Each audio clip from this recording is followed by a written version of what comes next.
Welcome back to Triple Alpha's podcast. I'm Bryce. There's Roy, and Josh is not here today. Yeah, I chose to go to some concert better than do this.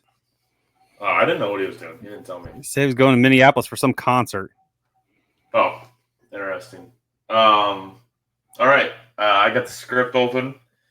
It starts off with NFL. Do we want to talk about MLB first? Real quick? Yeah, we can go NFL first. That's fine. We'll just get into it and get it over.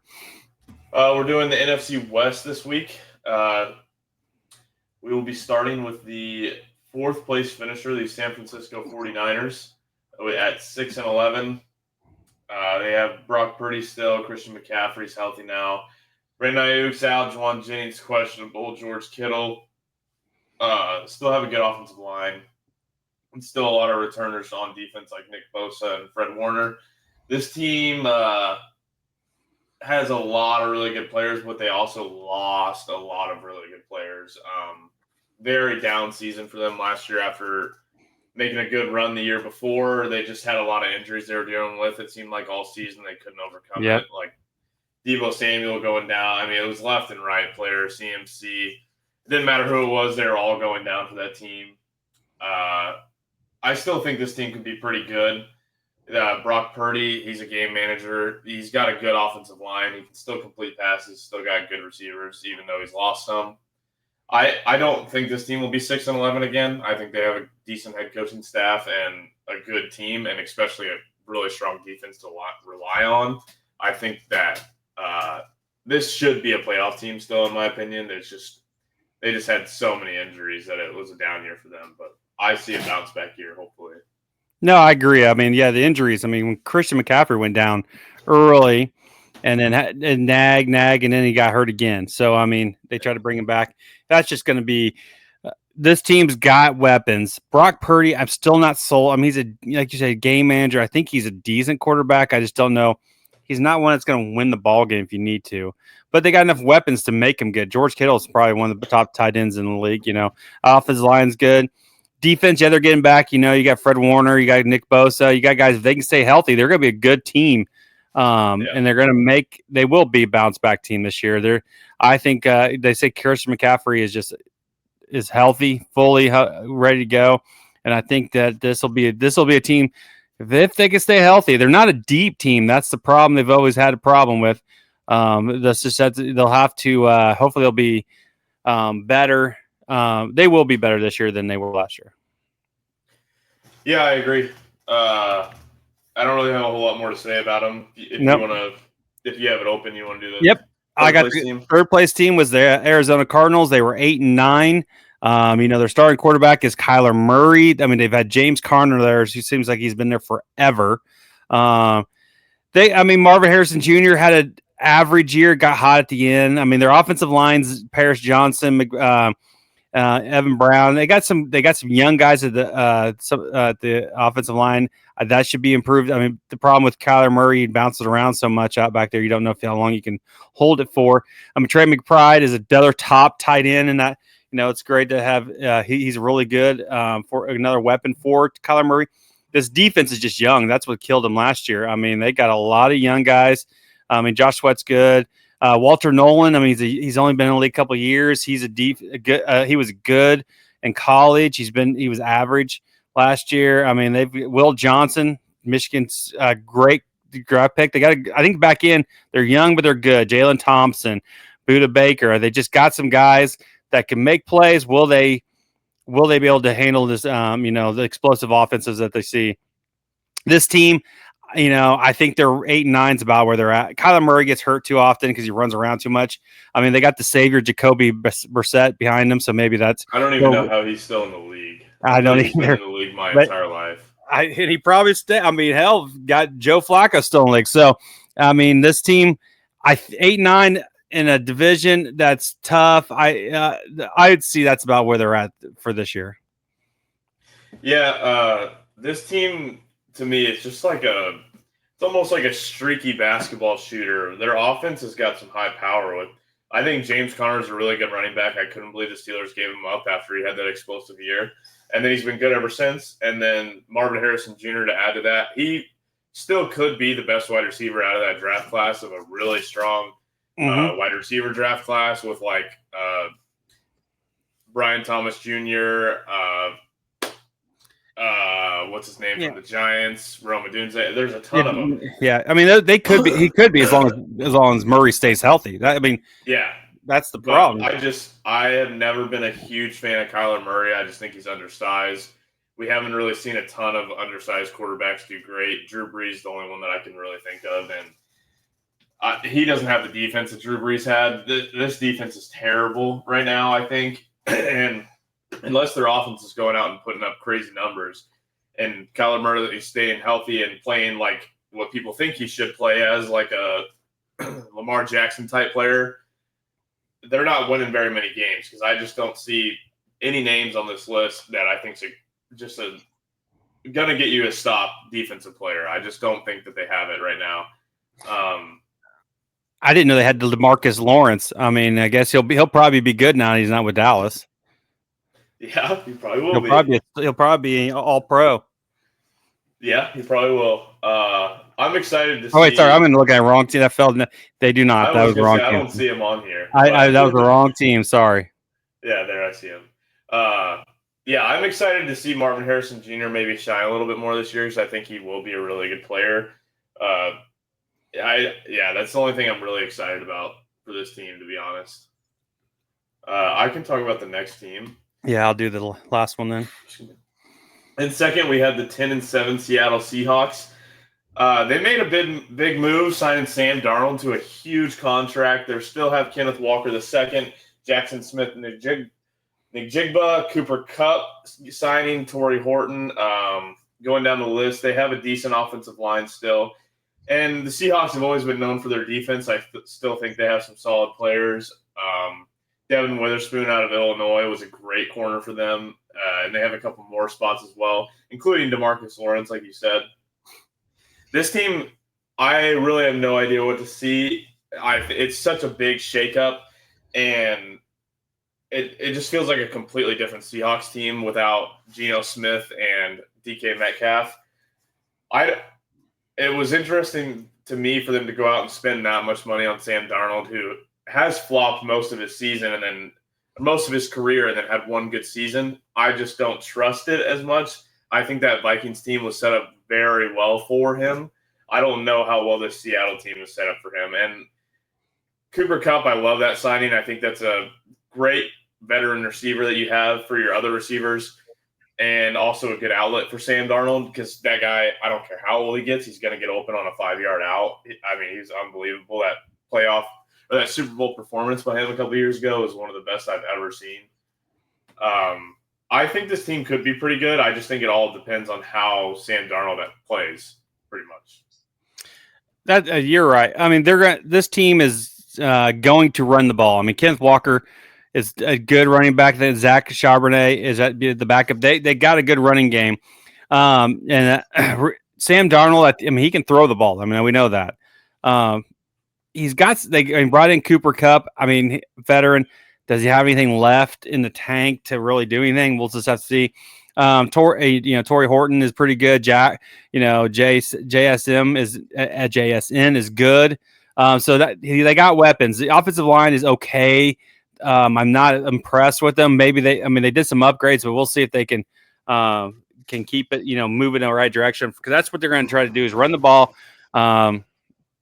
And try to get this defense. Now, this defense, we talked about the All-Pro. DeMarcus Lawrence is going to be All-Pro now. Byron Murphy is a good deep nose tackle if he can take a leap. Leonard Williams, I like the back end. Devin Witherspoon, yes, is a stud. So is Josh Jobe. Kobe Bryant, he is a good corner or good safety. I mean, so this team's got some young talent. Are they good enough to do anything in regular season? What they finished? They finished 10-7. That's about where they're going to be. I haven't looked at their schedule, but I mean, this team has potential. Can Sam Darnold make the big play? We'll just have to see. He didn't really do that in Minnesota like he could have. Yeah, I agree. He just had unbelievable receivers, a great coach, and a hell of a defense. to bail him out of situations all year last year. He doesn't have that now. So no, he doesn't. All right, the first place team in the NFC West was the Los Angeles Rams, who finished 10-7 too. Won the division. They're led by Matthew Stafford, who's been there forever. Kyron Williams, when he was healthy last year, was a stud. I mean, it seemed like he was scoring touchdowns left and right. Then you got Puka Nacua. I mean, if you don't know him by now, you're not watching NFL football. Now they bring in Devontae Adams. That's an interesting one for me. That's a huge upgrade for them. From what they had last year. I mean, they had the Atwell, who's the third receiver on this. That was basically their number 2 last year. Well, Cooper Kupp, because Cooper Kupp was hurt a lot last year. He was hurt, yeah. So this team, the offensive lines that hasn't changed. It's about the same. Tyler Higbee. This offense, Matthew Stafford's good when he's healthy. He's already having some injury problems in training camp. I'm reading. The problem is your backup is Jimmy G, and Jimmy G just doesn't seem to know. He can look great one game and look like shit the next 2 games. But if Matthew Stafford can stay healthy, that offense is going to roll. Now this defense, Byron Young, Jared Verse. There's some good guys on there. Their defense was an issue last year, I felt. Did they do any upgrade? Darius Williams, or they've done some help by drafts and stuff, but this defense isn't that great. So that's why they've had to rely so much on Matthew Stafford. This team could repeat as division champs if Matthew Stafford stays healthy. It's not sounding great already with injuries that I'm hearing. If they want, they can just hand it off to Blake Corum because he's the best running back that they need in the league if he just hand it to him. So, but this team could repeat. It's just I don't think this defense is that good. I think this division is okay as a division, so they could repeat if Matthew Stafford stayed healthy. Yeah, I really think this is probably their last year. I don't really see Matthew Stafford going another year after this. And this offense, it seems to me like the Devontae Adams move is kind of a Hail Mary. Like they know they're running out of time. Cooper Kupp couldn't stay healthy, and he's not that guy anymore. I don't know if Devontae Adams is really that guy anymore. I still think he's a great receiver in the league. He's not Packers vintage Devontae Adams anymore. We saw that whenever he went to the Raiders, and we saw that whenever he went over to the Jets with Aaron Rodgers. Tutu Atwell, I don't think's like an unbelievable receiver, and then a good third one. Yeah, Nacua, he was a stud last year, but those sophomore slumps come around. I don't know how well. I'm excited to see him play. I hope he's good. His brother is a piece of shit. I don't know if you know who his brother is. I read recently about him. Yes. Yeah. Well, I was at a Battlehawks game, and he reached up and slapped a fan in the face. So yeah, that's what I read. I did read that. Yeah, screw that guy. Their defense is a big issue though for me. Actually, same with their offensive line. I don't know if you know who Coleman Shelton is starting linebacker starting center for the Bears last year. Matthew Stafford might be sacked 100 times this year if they're starting. If he gets sacked 100 times, he'll be done before week 2. Oh yeah, that guy sucks. He gets blown up. I can't believe he's a starter for them right now. Yeah, and then this defense, they need some help, and I don't think they got enough, to be honest. I like the way that this team plays. They do a very old style pocket passing with a lot of the speed option stuff as well. I've talked about that before. It's one of my favorite offenses to watch. But then they come out and their defense just isn't there, I don't think. I think that will be the biggest issue with this team this year.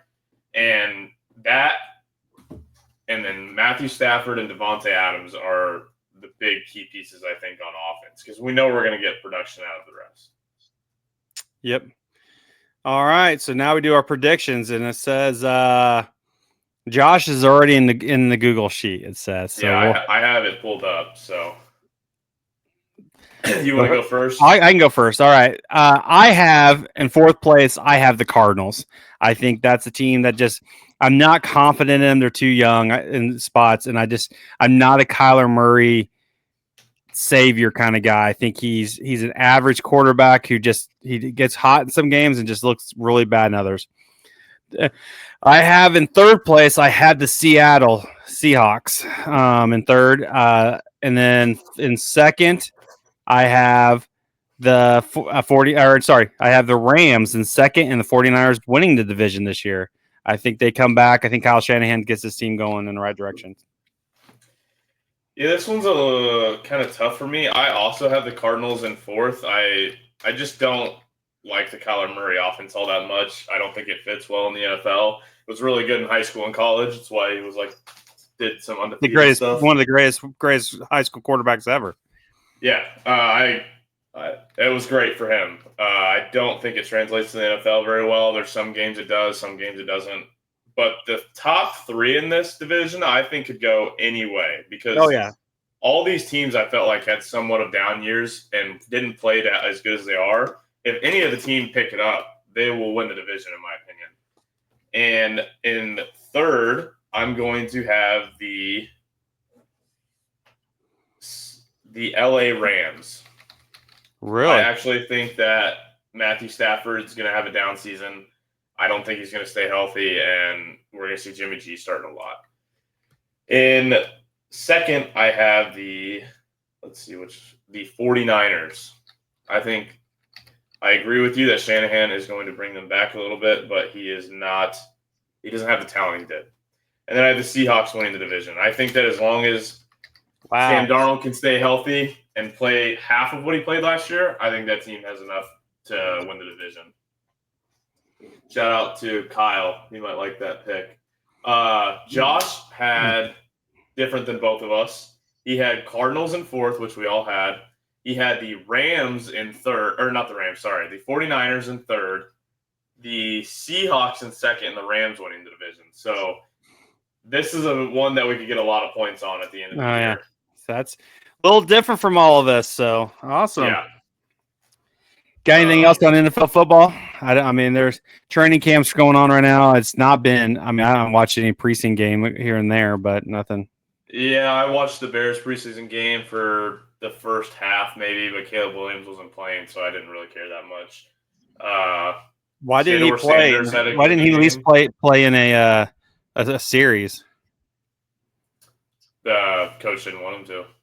There was a bunch of players that didn't play at all. I was kind of surprised by it, but then again, he's apparently been torching them, especially since they played the Dolphins in a non-contact practice the day before, and apparently they just beat the shit out of the Dolphins, and a bunch of the teammates were mad that they were being too physical and thought players should have been thrown out. It was ridiculous, but I think that's kind of why he didn't want them retaliating or something, maybe. I don't know. I did see Shador Sanders played a good game, and that's brought a lot of media hype. I'm pretty sure that the Cleveland Browns are going to retire his jersey now. Yeah. They're going to start Joe Flacco, so it doesn't even really matter what. Yeah, I did see that Joe Flacco is the starter as of today. And Shador is actually in fourth right now on their roster, so I don't think that outing's going to make him a starter or any playing time at all if he even makes the team. I don't know if there's anything else about the preseason I really wanted to talk about. No, I just watched. I don't, I'm not the biggest NFL guy, so I kind of watch. I don't watch any of the preseason at all. I just kind of read stories on how my Michigan boys are doing, and so I've been happy with what I read on all them. So, all right, now on to college football. I know your favorite. I haven't looked at college football hardly at all, except for the Blue Bloods trash that came out today. I don't even understand that. The Blue Blood trash. Do you know what I'm talking about? No, I didn't even see it. I guess they're bringing out true Blue Blood programs and listed who they are. Who gives a shit? Yeah, it's been all over Twitter today, so I don't know. So to begin, this week we're just going to look at the SEC. Next week we'll look at the Big Ten, and then the third week we'll look at just everybody, and then we'll give us our who we think we're going to make the playoffs. So I'm sure Josh didn't do this. Did you do a conference standings for the SEC? Do you see it? Is it on there? I did not see it, but I'll check. Because I didn't. I see the NFL one. Yeah, I figured I put it on the script, but nobody said anything, so I figured. So I was going to talk about the SEC a little bit because Bryce's team's in the SEC. Other than you're wearing an Illinois jersey today or something. Oh, this is my softball jersey. We have a softball game. Oh, like, geez. Fields, our logo. Yeah, Illinois, University of Illinois. Who gives a shit? All right, so the SEC, it's they haven't won a national title in 3 years, which has gotten everybody all freaked out. Paul Feinbaum said he would leave the United States if the Big Ten won another national championship. So, I said I'm probably the only one that knows anything about it. I'm just going to go through it. The worst team in the league is going to be Arkansas, in my opinion. I just don't. I looked at everybody's schedule. I'm not a big fan of Arkansas. They've not been that good. The next team, the Kentucky Wildcats. What's his name? Is not going to be too happy about that. But I just Brennan. Yeah, he's not going to be too happy. Kentucky is just not very good. They lost their one of their coordinators to be a director of operations or something over freaking Louisville. So people are jumping ship because they're not going to be very good. Vanderbilt, I have them in, there at the bottom too, just because. They got a quarterback, but they surprised the people last year. They're not going to surprise anybody this year. They're not that good talent wise. SEC teams are going to do it. Mississippi State would make it follow that one.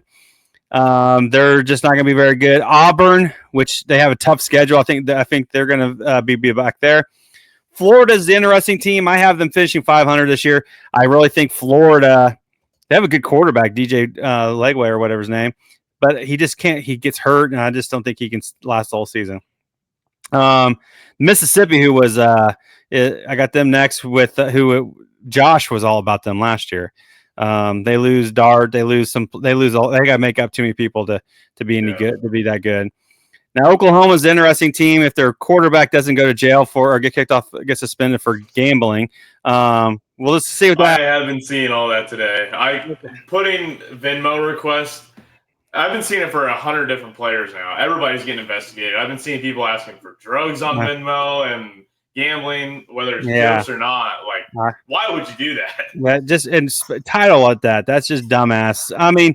That Oklahoma's defense is going to be good, but their offense is going to be shit. Batir is okay. He's a transfer in. They'll be an average football team. Missouri, they're going to have a down year. They're 7-5 is what I got them.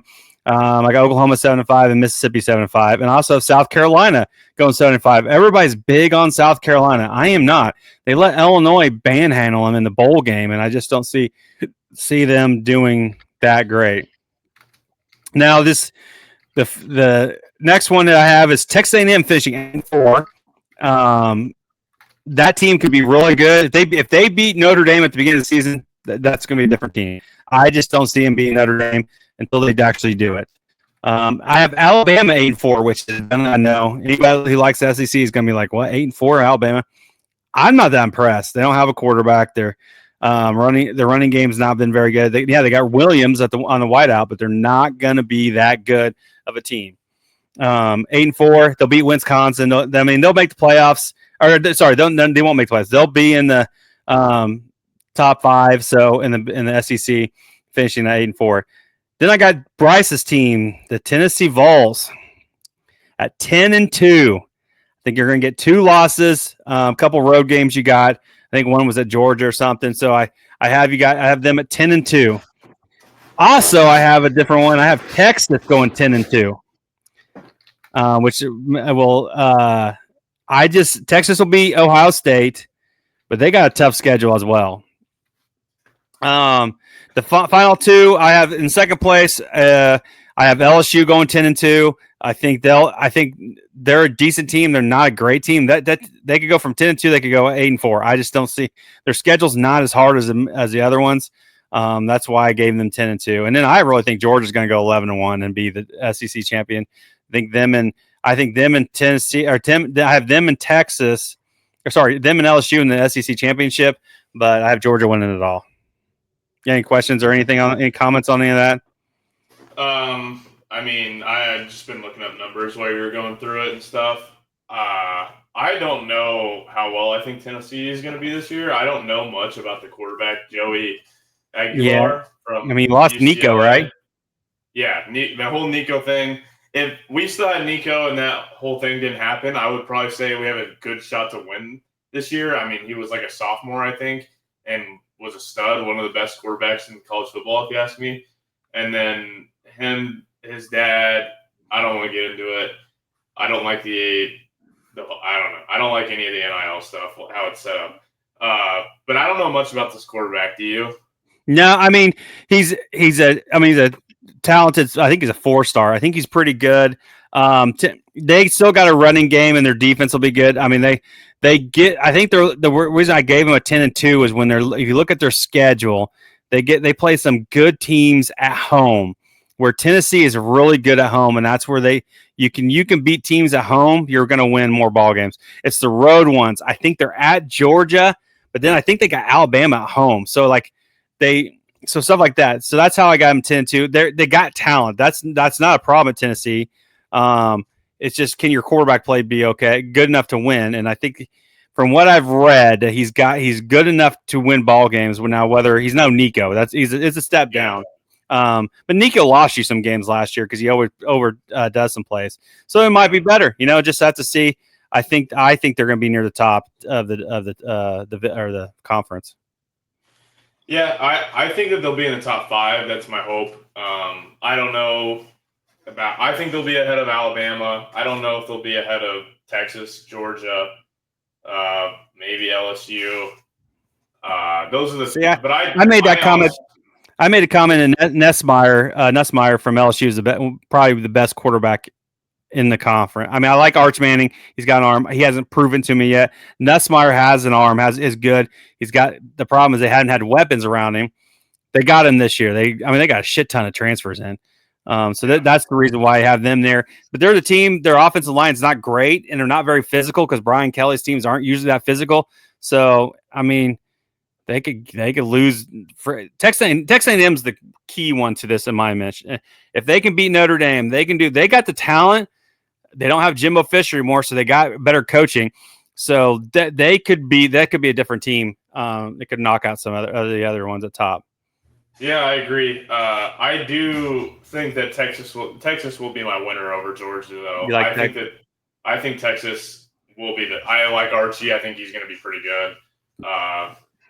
Yeah, and they have a stud defense. They were a good team last year. I thought they were one of the best teams last year as well. So my problem with Tennessee is they lost a lot. They lost a ton. I went Texas. To the NFL. Or Texas. Sorry, Texas. Their offensive line was awesome last year. 5 veteran senior starters, and they lost 3 or 4 of them to the NFL. Their defensive line the same. They're gonna be good. Can they protect Arch? The difference between Arch and Ewers was Arch can run, so that's going to be his savior. He's a good ball. He's a great quarterback. Whether I just don't think it's this year. I think they're set up more for next year. That's the team that's going to. If he really truly stays for that one more year, that Texas team is going to be unreal.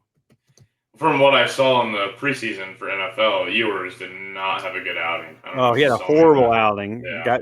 Got from what I read. So that's my conference talk. I mean, I love college football. I'm more excited about college football. You guys are all NFL. I love college football. I could debate this stuff all day. That's what I pay attention to. I think we're over to MLB. I could do the standings. I got them here. Fine. Yeah. Well, I wasn't really going to do standings. What I'm going to get to, because nothing's really changed. Let's get to the standings leaders right now. The leaders for each division: the American League East, Toronto leads it. The AL Central, Detroit leads it by 6 games. Toronto leads it by 4 games, 4.5. The West, you got Houston's 1 game up now on Seattle. In the NL, you got Philadelphia's winning it by 6 games. The Central, Milwaukee's up by 6.5, and the Dodgers are up 1 game on the Padres. Now I was going to look at the wild card because that's where it's getting interesting. The AL wild card right now looks as this: you got the 3 teams in right now are Seattle, Boston, and New York. Yankees have been sucking. Boston's kind of fade back a little bit, and the Seattle's all of a sudden winning a lot. Yeah. Cleveland's in it 1 game back, Texas 2.5 game, and then you got Kansas City 4 and Tampa 5.5, and then everybody else's 6 games are a lot longer. The NL, you've got the 3 teams that are in right now are the Cubs, the Padres, and the Mets. Cubs and Padres are in it pretty good, 4.5 and 3.5 games above the Mets. Now the Mets are only up 2 on Cincinnati and 3 on St. Louis, which surprised me, and then 4.5 on the Giants. And everybody else's 6 games are back. So we're only 7 weeks left of the season, something like that. And the things are tightening up. Teams are separating. Teams aren't playing good. Teams are playing good. Just in the September is where, when September 1st hits, that's where it's like just a huge sprint, and we'll just have to see how. Yeah. It's hard for me not to talk about the NL Central right now. The Cubs bats have just gone completely cold. I don't know what it is. My theory is that I feel like the players feel unmotivated because they've had such an unbelievable season up till the All-Star break.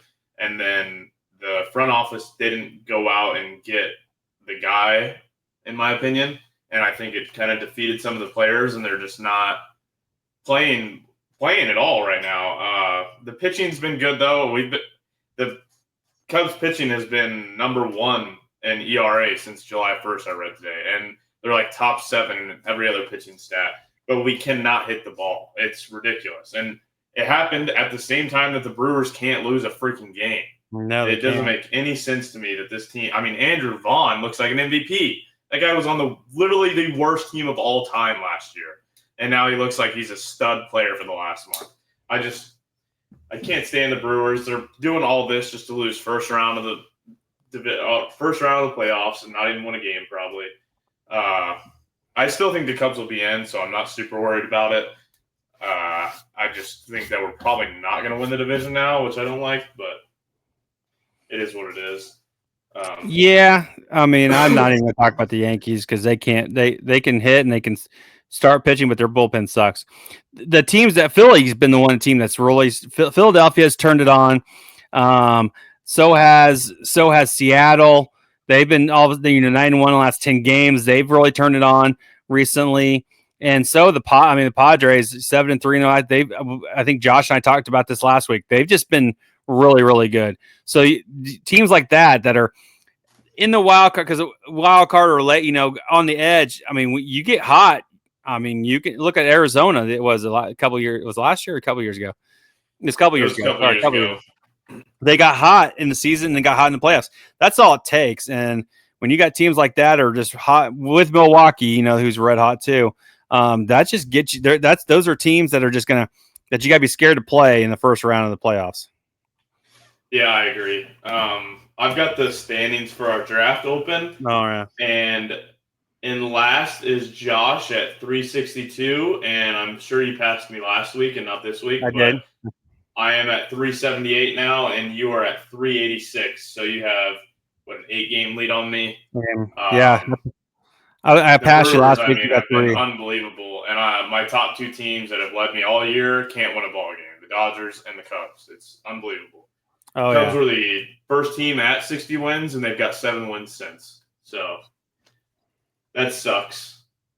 It's a long season. That's what happens. It is. Yeah, it's just been – the Cubs have just literally been unwatchable for like a month. It's been really bad. I don't really have much else for MLB. I've been pretty bummed out about it. I'm sure the Cubs are going to get smacked here in a little bit. I think they're playing the Marlins tonight, and I'm sure they'll get beat.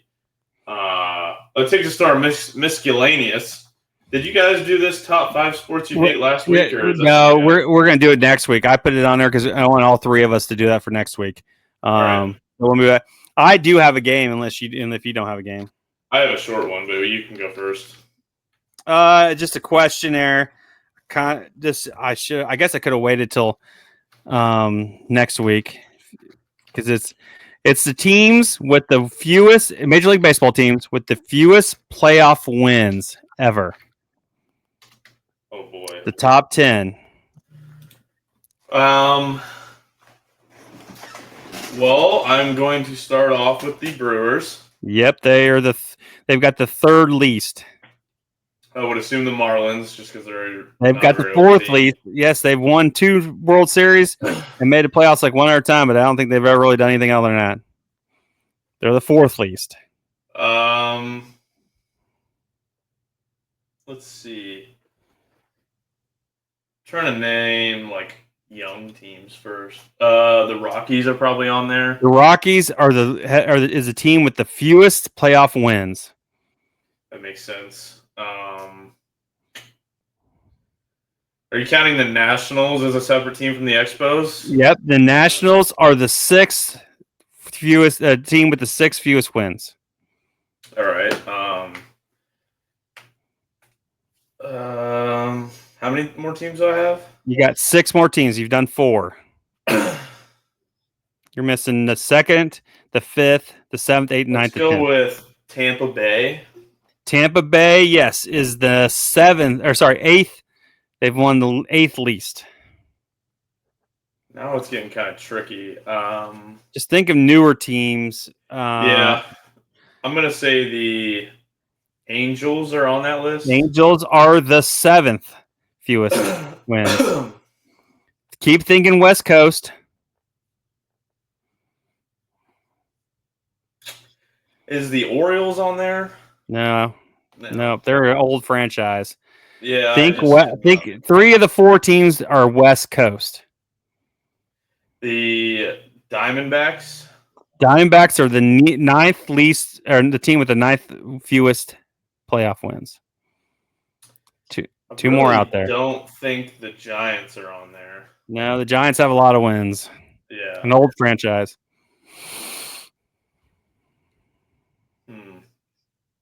The San Diego Padres. The San Diego Padres had the 5th least wins. And who am I missing? You're missing 2 and 10, but you're missing number 2. And it's a West Coast team. Would the Athletics be on there? No, that's an older team. Yeah. They've won quite a few. Another West Coast team. Think upper Northwest. I already said that team.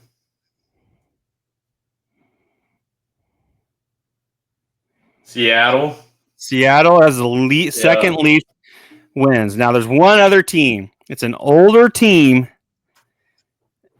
Central team with the least, with the 10th least fewest playoff wins. Is it the White Sox? The White Sox. The White Sox have the 10th least playoff wins in MLB history. I was really hoping that wasn't the Cubs there at the end. No, the Cubs are not in there.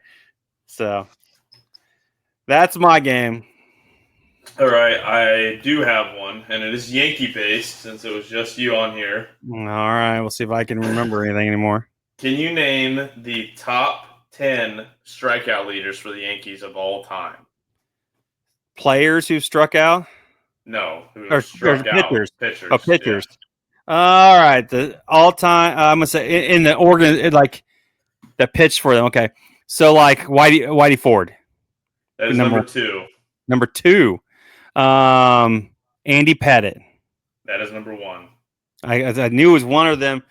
All right, so now I gotta start thinking. Let's go. Gosh, pitchers. Strikeouts, Mariano Rivera. He is number 9. Dang, I thought he might be higher than that.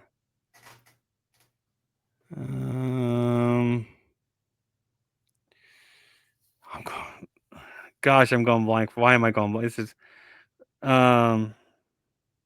Phil Net. Was it Phil Net? Gosh, is there a Phil on there? Phil. No. Phil. Thurman Munson. I do not think that is. No, he's not even. That wouldn't be right. Yeah, anyway. I don't even see him in the top 20. Roger Clemens. He's at number 12. Damn. See, and a lot of them there's like one more newer player, maybe 2. Yeah. CC Sabathia. There's number 4. Yeah, dang And it. he did it in like one of the least amount of innings pitched too. Yeah, he was a stud. So now the rest of them are older. God, I'm terrible with older pitchers for the Yankees. I know I'm missing one that's just standing out there, and I just can't. Why can't I? Because Whitey Ford had like 3 other guys that were pretty good. How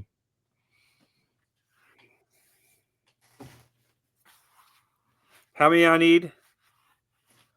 You are missing 3, 5, 6, 7, 8, and 10. 3, 5, 6, 8, and 10. 6 and 7. Oh, 6 and 7. So I'm missing 5. Yeah. Gosh. Let me see if there's any type of hint I can give you. Any age era? It's not showing me like when they played on this list, but I could maybe. Yeah, I don't have when they played. They're all older. One of them I know pretty well because I play with them in a video game. But gosh, you guys in these video games. Yeah, I can't remember. I thought you'd do pretty good at this. No, because I did. Pitchers are hard to remember. I can't remember pitchers anymore. Whitey Ford's, one I remember the most. One of them I would assume is left-handed. Why lefty? Lefty Rawlings. Lefty Gomez. Lefty what? Lefty, huh? Lefty Gomez. Oh, Lefty Gomez. See, I wouldn't know that. I don't know that That's one. at number 6. Number 3. You're number 3. I don't. His name is Ron. His first name. Ron Gitry. Gosh, dang. Yeah. See, I knew I'd miss one that I knew. Thurman Muslin's not even a pitcher, and I don't even know why I said him. Ron Gitry. Gosh, that was who I was trying to think of. I'm like, gosh, dang, I knew. Damn it. So I'm missing. Number 5 is a color. Is a what? I'm sorry. His first name is a color. Color. His first name is a color. Red somebody? Yeah. Red. Schroeder or Schroeder? No. Red Ruffing. Roughing.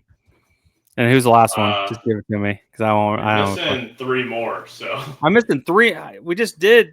I thought I named 5 1 through 6, and now you have 7, 8, and 10 still. Just give them to me. I'm not gonna know them. Number 7's the only other one I know. Mike Mussina. Who is it? Mike Mussina. Oh shit, that was newer. I was thinking older. Damn it, yeah. Mel Stottlemyre. Mel Stottlemyre. God, he was a pitching coach for a long time too. And number 10 is Bob Shockey. I've heard of him. I don't know him. Yeah. Damn, 2 of them I should have got. I know for sure. Garrett Cole's not too far off this list, actually. Well, hopefully he can come back. 16 if he ever comes back. Same with Luis Severino. He's at 23 already. So yeah, he's not with the Yankees anymore. I don't know if it counts it for just the Yankees or if they probably played on the Yankees. Probably just the Yankees. I don't have anything else for today. Nope, that's it. I look like an idiot as a Yankee fan, so that's great. Hit the like button, subscribe, and we will catch you next week, hopefully with all 3 of us. Yeah, hopefully. All right, see ya.